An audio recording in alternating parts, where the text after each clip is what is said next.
our panel discussion titled Chasing Your Reason, Stories of Purpose, Passion, and Gratitude. It's a celebration of that journey, a space to reflect on what drives us, what lights us up, and what it truly means to shine from within. Welcome, Ashley and Nikki. Yes, and of course, kasama natin si Belle dito sa ating panel discussion. Okay, so guys, feel free to listen in and chime in if you want to say something, okay? This is a very nice discussion for everyone. So Ashley and Nikki, how are you? Please say hi to everyone here with us at Robinsons Manila, and of course to our Juicy Cologne online fam watching live on Facebook and TikTok. Bati naman kayo, guys. No, everybody, mauuna na ako actually. Inunahan. So guys, maraming salamat na pumunta kayo dito for Belle and for Juicy Cologne. Kasi what I've always loved about Juicy is it's not just a brand eh. Meron siyang sinasabi na purpose, and nakakatuwa na this purpose resonates with so much, lalo na sa mga kabataan. Thank you very much, Nikki. Ashley? Yan. So, good evening po, Robinsons Manila. Again, I'm Ashley, and also hello to all the viewers on TikTok and also on Facebook. I'm so excited for tonight. Thank you so much, Juicy Cologne, for having me. Mag-girls talk lang po kami. Yes, but everybody's welcome. Thank you so much, Ashley. And konting trivia lang, guys. Nung nanalo si Nikki bilang Juicy Cologne brand ambassador back in 2016, tama ba? Nalaglag na isang dekada na. Yes, almost a decade ago. I was also the host back then when you won. Kami rin ni Ayi yun. Yes, a full circle moment din talaga to. I'm so happy you're still here with Juicy Cologne, with the fam. And I'm so happy to realize that still, after a decade, I resonate with the brand and what it stands for. Yes, thank you very much for that. So tonight's panel discussion is titled, once again, Chasing Your Reason, Stories of Purpose, Passion, and Gratitude. So now dito muna tayo sa part 1, looking back, the spark that started it all. So my first question is for Nikki. So you were one of the first faces of Juicy. So what was your purpose in joining the search to be one of Juicy Cologne's brand ambassadors? I remember noon, nag-aaral kasi ako, I was in college then. Sa UP Manila ang layo, di ba? From here. Uy, tapat na tapat! Itong mall na to eh. Yes. Anyway, so I used to study there. Tapos, yung head namin of our, we had some sort of group of girls kasi there. And may nakakita ng online invite na for Juicy. Kasi before, online siya eh, diba? Parang you submit entries, and it wasn't as, social media wasn't the social media it is right now. Yes. Pero nagsisimula ng internet noon.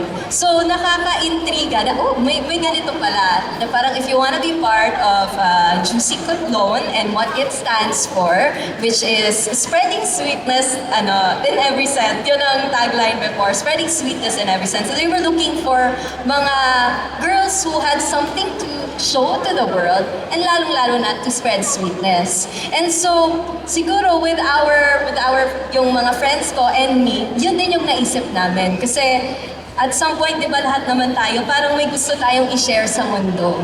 We always think na, what if there's something I could share to the world? So, that was it for us at Juicy. This could be our entry into that, and we're very thankful na, yun nga, after many years, we were able to share our stories and indeed spread sweetness naman through the brand's help. Thank you so much, Juicy Cologne. So that's how it started. So nagkayayaan sa college. Oo. Nagkachikahan, kayayaan. And a decade after, you're here pa rin, di ba? May yun yung magagandang yaya. Okay, now, your outreach program, Nikki, as part of the Juicified Teen Squad, was taking a group of kids to Museo Pambata. So, what was your goal doing an outreach like that back then? And were there realizations from that experience that you still bring with you today? What was nice about Juicy Cologne kasi even though it was a competition, it didn't really feel like that. Tapos, yung winners, we were all given a chance to hold the outreach, parang to help a community you want to help. So with me, yung napili ko is to have an outreach program pero connected sa isang museum kasi it always has to reflect yung personality mo. Eh, mahilig ako sa mga museum. Kung saan-saan akong museum napapadpad. So yun yung pinili ko. And then afterwards, namigay ako ng books and school supplies sa 50 other kids. Wow, palakpakan naman natin si Nikki, guys! So, ang ganda ng mga ginagawang projects. Nagsisimula ka pa lang noon, tapos ganun na yung project mo. I love it. Who was the younger you naman before all of this started? Balikan natin again yung younger selves ninyo bago nyo mahanap yung purpose ninyo. Sino si Belle nung before 9 years old? Nikki, before ka maging ambassador ng Juicy Cologne? Ashley, before you found film, your talents in film? Sige, unahin natin si Belle. I feel like for me kasi, as we grow older, we find different purposes, right? We want different things. And I don't think it will ever stop for me to find my purpose every day. And I think yun yung will and drive for us to To make the most out of every to make the most moment, to make the most out of everything, to just have that willingness to just have that drive every day to pursue your passion. And that's it for me. Na parang I will always have that in my heart na parang I'm so happy that at like the age of 9 nga na nahanap ko na yung what I wanted. I used to be the kid talaga who convinced my parents. At first, I was just like you, na parang I convinced my parents kasi sabi nila, hindi, studies muna. Pero I really wanted it. And one time, my tito brought me with him, nag-commercial, nag-TVC. Sabi ko, oh my gosh, na-enjoy ko to. Na-enjoy ko yung entertain sa camera. Tapos, slowly I fell in love with the beauty of acting. I fell in love with the passion of just film. And yeah, I don't see myself doing other things than this. I was always the geeky kid, and I have always loved who I was. Maybe to others, parang it could sound arrogant, but I always liked who I was eh. Alam ko lagi, noon pa lang alam ko na kung anong hinahanap ko sa buhay. I just wanted to help people.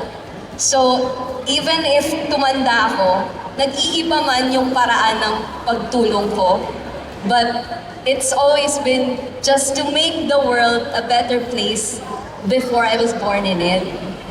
So, if it's just my small circle, then it's just my small circle. Kung yun lang ang bibigay sa akin na opportunities ng mundo. Pero, ganun lang kasimple sa akin. I just want people to be happy. For me, very mahihain po ako nung bata ko. I was so shy and timid. Sobrang kabaliktaran po ako ni Belle. Kapag, oo, kasi di ba minsan po magsispeech ka sa school, pag may award ka, parang ganyan, or magpipray ka. I remember, I would cry in front of the crowd, like, Lord, thank you for today. Kasi, ganun ako, umiiyak ako, like, grabe yung social anxiety ko. Kaya, yung family ko and yung relatives ko, super nagulat sila na, wow, Ashley knows how to showcase herself in front of the camera. But up until now, I still get nervous. Like, I'm such a huge introvert po. But I'm grateful to be here. I feel like this is the calling from God naman. Aw, thank you, Ashley. Alam mo, habang sumasagot ka sa Pinipen, uy, mahihain din ako. Parang walang maniniwala sa akin, Belle. Naniniwala ko kayo mahihain si Belle. Uy, grabe naman. Hindi ko kaya mag-perform eh. Pero nung bata ka ba, feeling mo parang may mahihain moments ka? Oo naman. I'm the type of person that it takes time for me to warm up. But once you get to know me, madaldal ako. Super. So, gusto mo yung sinabi kong super? Super, ikaw, ay.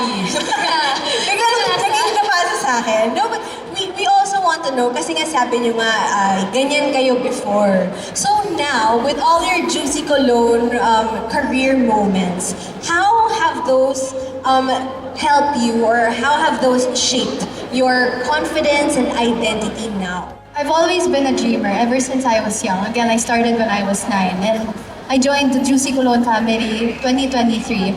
And then I saw Juicy, yun nga, as a platform for me to touch young dreamers like me before. So yun, through events held like this, we went nga to Davao, Bacolod, Cebu, and then now here. Sana after this event, may mapulot tayong aral.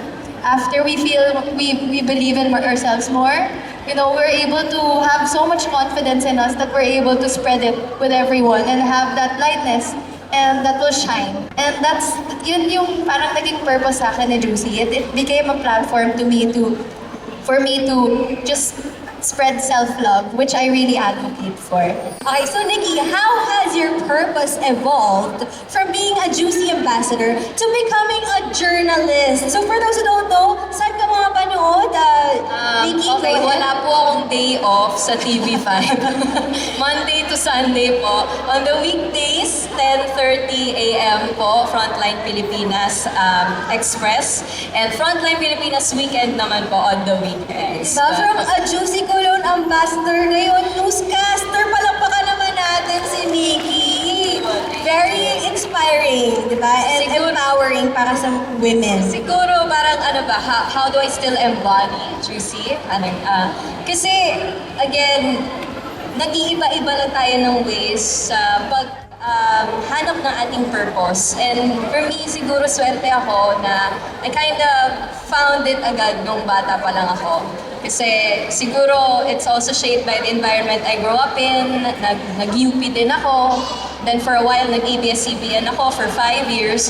So I just wanted to tell stories and to help people. And yun. And to this day, I'm so thankful na kung anong natutunan ko sa Juicy from the purpose mismo, what I'm, the message, kumbaga, but also, yun nga, pakipag-usap sa tao, Juicy talaga nag-start nun for me eh. Talagang natuto akong humarap sa crowd because of Juicy.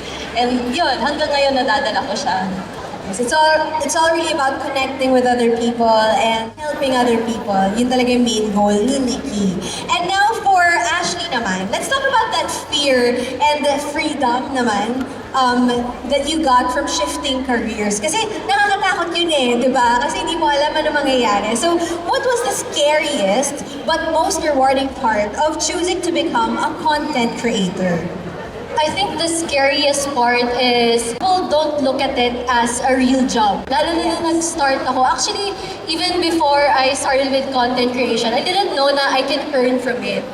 And it was always viewed that way na dati minamok pa ng mga tao na, uy, vlogger. Parang naabutan ko pa po yung moment na yun. But the most rewarding part would definitely be getting to connect with your audience and also getting to inspire people, most especially the younger women. And for me kasi, all along, di ba, ang goal ko was to heal people, to become a doctor. But little did I know that I could be a source of healing as well, but in a different form. And with my content, with my platform, sometimes I do get messages na, oh, your content got me through depression, you made me feel less alone. So my platform became a tool for me to heal people, like make people feel seen, understood, and also loved. So yun yung most rewarding part for me. So ikaw naman, Belle, how do you stay inspired and grounded after 14 years in such a demanding industry? You know, I'll be honest, there are days that I really do feel down. Na parang, you know, we're just human. Like, we also have those days, but it's important that we acknowledge it. And what keeps me siguro inspired is just knowing my passion and knowing my core. And of course, the people I surround myself with. And lalayo pa ba ako? Nandito naman yung mga inspirasyon ko. Diba? So, talagang whenever I feel down, I remind myself, why am I doing this? Diba? Like parang, and you know, I just pray. I really just pray and connect with my faith again. And once again, I'm reminded na, okay, this is my purpose here. This is why I'm doing this. It's important that we recharge too. It's important that we take breaks too. I don't think we acknowledge it as much. Pero sometimes if we overwork or sometimes if we push ourselves too much na burnout tayo, right? So it's important that we take time talaga and a lot of time to do self-care. That's why I really advocate self-care, which aligns with Susundin Juicy. ko yung advice ni Belle Yes. dyan. Papahinga rin ako.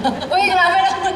Kasi everyday nga siya nag-work. Ang kakasabi mo lang na wala kang pahinga. Correct siya Wait, doon. ito na yung sign ni Nikki. Self-care. Si Ben Mariana na nagsasabi Uy, grabe sa'yo. na. Nikki, para maging ganyan tayo kaganda. Self-care.